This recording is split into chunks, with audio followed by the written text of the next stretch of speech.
Time to talk some Arkansas football here on Mark Rogers TV, the voice of college football. Please subscribe to my YouTube channel for the very best in college football conversation, debate, and discussion. And if you just want to listen to us and not have to look at me, then you go to the audio platforms of Google Play, Stitcher, iTunes, Podbean. Yes, those are the four for the audio versions for the best conversations with guys like Andrew Hutchinson. You can catch him on Hogs 247. Andrew's joined us a number of times, and it's always a great conversation and insight into Arkansas football. So, Andrew, we appreciate you coming on board, and you got to set us up with this quarterback battle because it should be quite interesting with the Hogs already with a couple weeks under their belts in spring practice, taking some time off and getting set for that stretch run in the spring. Well, as you know, anytime there's a quarterback battle, that's always going to be the number one storyline going into spring, and that's what Arkansas has. You know, Austin Allen has graduated and moved on. You know, Arkansas is going to be completely past the Allen years after 3 years of Brandon and then 2 years of his younger brother Austin, and now it's a battle between Cole Kelly, who actually got to start 4 games last year when Austin was out with an injury, and Ty Story, who is kind of a native son. He's from Charleston, Arkansas, which is maybe like an hour and a half from Fayetteville, and it was a 4-star quarterback who had a lot of offers, I think even including Alabama. So, I mean, he's a talented guy, but he actually got beat out for the number 2 backup job last spring by Cole Kelly, and so now it's a big battle. Right now, it's still up in the air. I mean, you know, Chad Morris, first-year coach, has said he's going to make sure it's a battle for every position, and that includes quarterback. And right now, I mean, Ty Story, you got to give him credit. He looks a lot better than he has in the past. Previously had this weird hitch in his throw that kind of probably kept him off the field, and he seems to have that figured out. And he's been running with the ones, but he's rotating with Cole Kelly. And really, the reason he's gotten the first reps, according to the coaches and even the quarterbacks themselves, is that he's he's the older kid. He's actually a year older than Cole. So it's still up in the air right now. Cole, his biggest thing is he needs to pick up the offense faster. You know, Chad Morris with his offense at SMU and even Clemson, when he's the offensive coordinator, has been speed, speed, speed. And I think Cole has kind of struggled with picking that up and getting it all processed in his mind and things like that.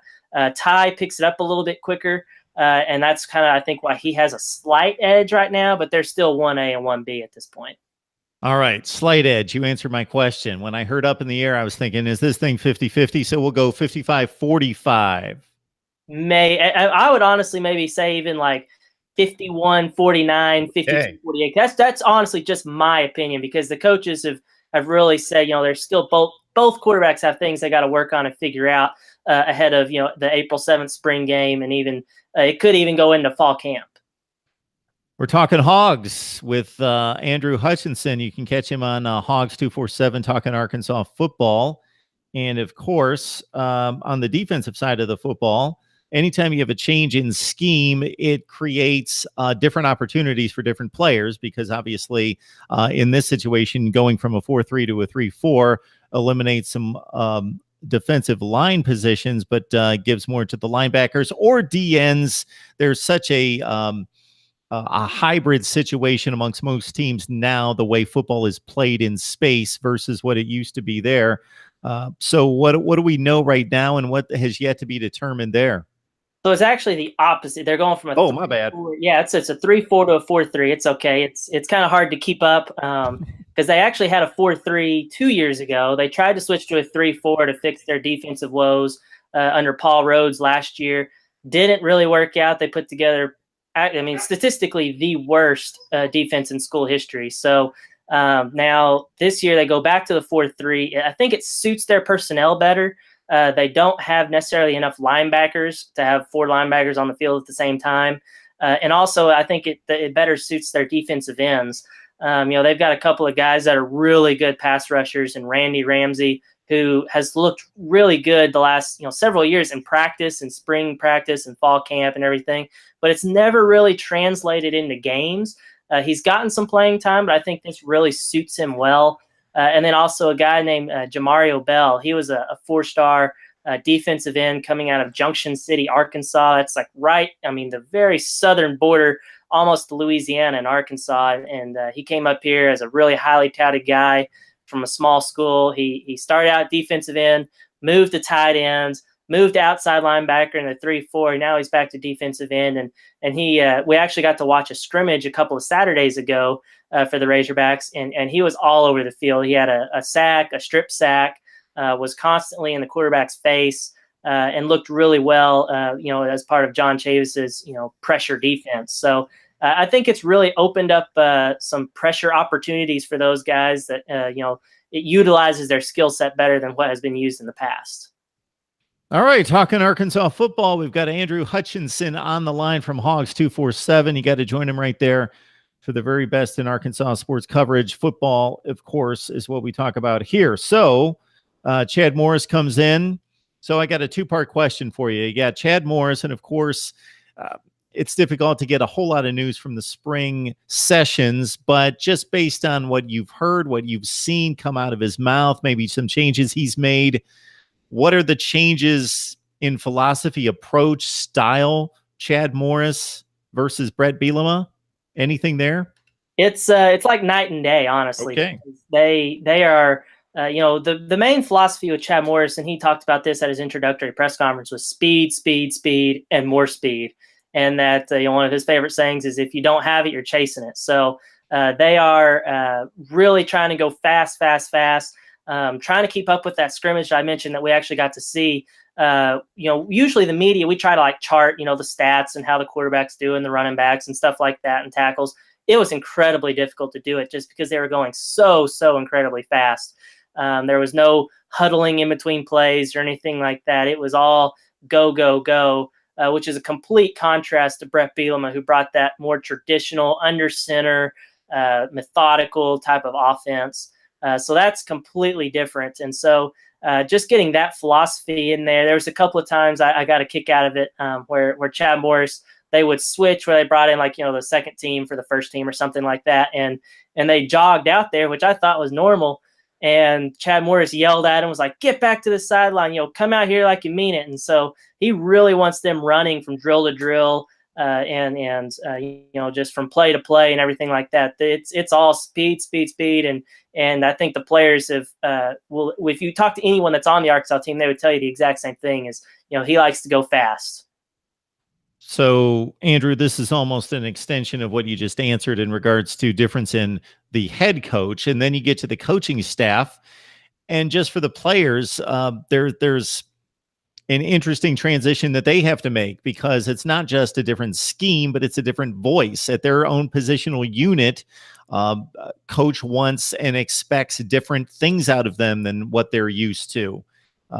Different terminology, all those things. And again, a different voice. Coaches have different ways of communicating, different styles of teaching and instructing. And then on top of that, I would think that for most players, unless you have a really good position in regards to what equity you've built up with the previous staff, you got a clean slate. So of course they're going to watch the tape from last year. Of course they're going to look at the numbers and see if a guy ran for 1,000 yards, he's probably in good shape to get playing time. But other than that, you got a clean slate and you bring in a new staff, and guys are looking to impress. Absolutely. And I think that's one thing that's kind of reinvigorated some of the guys on the team, guys that were maybe buried on the depth chart before, and now they're all of a sudden getting a chance. And I think that across the board will lead to better practices and better performance and better position battles when you've got guys, nipping at your heels trying to get your spot. And I think, one prime example of that is if you look at Arkansas's offensive line, which the last 2 years has been just absolutely atrocious. They've given up more sacks over the last 2 years than any other team in the SEC. And all of a sudden we've got a battle at, I think it's right guard, between a guy named Jalen Merrick, who came to Arkansas as a high 4-star recruit. Every school in the country was recruiting him, Alabama, Ohio State, you name it. They were all trying to get him, and he came to Arkansas. And since he's been here, he's nowhere to be seen. I mean, he hasn't gotten on the field hardly at all. He has, honestly, last year I even, pondered, I put this out on Twitter, I was like, is Jalen Merrick even a real person? Because we hadn't seen him. And so, you wonder, hey, where is this guy at? Well, all of a sudden, come spring practice, he's out there running with the first team, and the coaches have liked what they see. He doesn't have a position locked up, I'd say. He's still battling with Johnny Gibson, who's a former walk-on who actually earned a scholarship, in-state kid. Great story, but there's a battle there, and I think both of those guys, whoever wins it, is going to push the other person to be better. And I think you see that all over the field. I mean, you see Ty Story getting a chance. He's a guy that really didn't get a chance to play quarterback under the previous staff, so he's getting a chance. And LaMichael Petway is another highly regarded recruit who always seemed to be in the coach's doghouse at wide receiver, and now he's running with the first team. And you see it all over the place, and it's really interesting to see. And I think that they are really excited by the opportunity, and I think it's overall going to make a better product on the field. Mark Rogers TV, the voice of college football, and we call ourselves that for three reasons. And number one, I've got a voice, but number two, we bring on the best media contributors in college football. As you check out the videos on the various teams, guys like Andrew Hutchinson here from 247 Sports, and also because you've got a voice, so you can chime in with your comments and questions and so forth. So we're talking Arkansas football here, and so please subscribe to my YouTube channel. And as we go through both units here, as we have here, Andrew, and we get toward April 7th, what is going to make you feel better about this football team as you hear more and more news out of spring practice, and then also as you watch the spring game? What are you looking to see? Well, obviously you want to see a guy take the number one spot at quarterback, because that's kind of your leader on offense, and really the leader of the team. Is you want to have one single voice there. So hopefully one of those guys, whether it be Cole Kelly or Ty Story, can kind of at least take an edge into the summer, and as the battle continues into the fall, hopefully one of those guys will take control. And then I'm also just one other position I haven't really talked about that I'm anxious to see is running back. Right now Arkansas has four pretty good running backs that are all competing for snaps. And then they're going to add a fifth in the summer, and a JUCO transfer in Rakeem Boyd, who I think is also pretty good. So I'm anxious to see how that looks. And also in the spring game, I also want to see how much pressure Arkansas brings on defense with that 4-3 defense with John Chavis. He's known for having guys like Myles Garrett who rack up a lot of sacks, and other guys like that during his time at LSU and Tennessee before Texas A&M. So those are really the things I'm looking for. And then another position that probably doesn't get talked about a lot, and I'm somewhat of a nerd when it comes to it, but is punter. Arkansas before last year had a string of some really good punters who you don't think of them much, but when Arkansas beat TCU a couple of years ago in double overtime, they probably wouldn't have done it without Toby Baker flipping the field consistently throughout the game. And they didn't have that last year. He was gone, and they've got a scholarship guy in Blake Johnson who struggled last year. Is he going to be a guy that can actually improve this year, or are they going to bring in a walk-on that takes that job from him? So that's another position I'm looking at that maybe most people aren't really concerned about, but is pretty important in the grand scheme of things. From what I remember, I watched that game gun to gun. That was a fun game. It was a defensive battle for most of the game. Then it turned into a shootout in the fourth quarter. And I remember Austin Allen moving the troops down the field several times there late to get the job done. Absolutely. I remember he threw the game-winning touchdown, or he threw the touchdown that set up the 2-point conversion, then caught the 2-point conversion to force overtime, and then he ran for the game-winning touchdown in double overtime. So that was his only second start. So that's kind of when he burst onto the scene back in 2016. All right, Arkansas football is front and center here on Mark Rogers TV, the voice of college football. We got to ask you about recruiting, Andrew. Anything there in regards to targets, commits recently? I see 3 football commits according to 247 Sports: Travis Hopper, Malik Chavis, and Bo Limmer. Is there any news you want to pass along, or run down the attributes of these 3? Well, I think those 3 guys, are a pretty good, solid base. I think, Travis Hopper is probably the big one right now. He's the defensive tackle from the Memphis area. He looks pretty good, and, he's probably going to be a guy that can maybe move up in the rankings, I believe. Chavis is the one from, I believe, Ryzen. He's an in-state guy, and he's kind of a undiscovered guy. Arkansas is really his only offer. I think he has a Division II offer or something like that. So he's kind of an unknown. I think he's a true athlete. I'm interested. I haven't had a chance to watch him much, so I hope to see him play. But he's part of an incredible in-state class Arkansas has in 2019. Usually when you think of states that produce a lot of talent, you think of Texas, you think of California, Florida, Louisiana. Arkansas really doesn't produce a whole lot, but if you look at the recruits Arkansas has in the state for 2019, there's a couple of legitimate guys that I think are right now 4 stars, but could be 5 stars in Hudson Henry, the younger brother of Hunter Henry, the Mackey Award winner from a couple of years ago. He's a tight end, just like his brother. Arkansas really wants him. He's the only tight end Arkansas has offered. Traylon Burks is a wide receiver from Warren. Warren is the same school that gave Arkansas Greg Childs, not Joe Adams, but Jarius Wright, and a few other guys, that produced a ton of good wide receivers. Traylon Burks is the next one coming up. They've got some offensive linemen from in the state, and Stacy Wilkins, Darius Thomas, 2 legitimate 4-star guys. So it's a loaded class in the state of Arkansas that Arkansas traditionally doesn't get, that Chad Morris can hopefully channel and get most of those guys.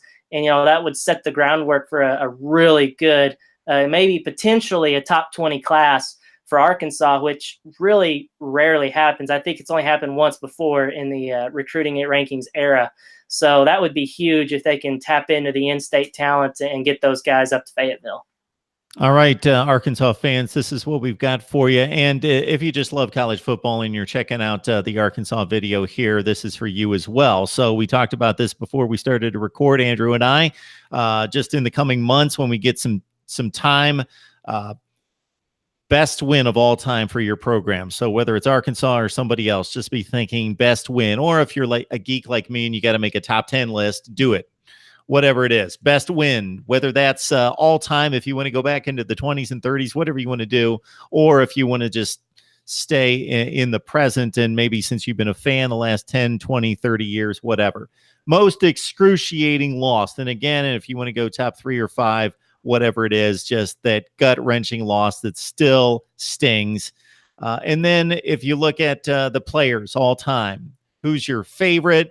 Who's the best in program history? Who's the best right now? Who's the best player on the team right now? And most people are going to gravitate to quarterbacks and wide receivers and running backs because they put up stats. But most likely, that's not the best player on your team. Who is the best player on your team? Who's your favorite player? And that you don't have to give a reason for that. Anybody can be your favorite. And I always like to hear that because you don't have to defend that choice. It's your favorite. So who's your favorite player of all time? Who's your favorite player now? Coaches, who's your favorite coach? Who's the best coach in your program's history?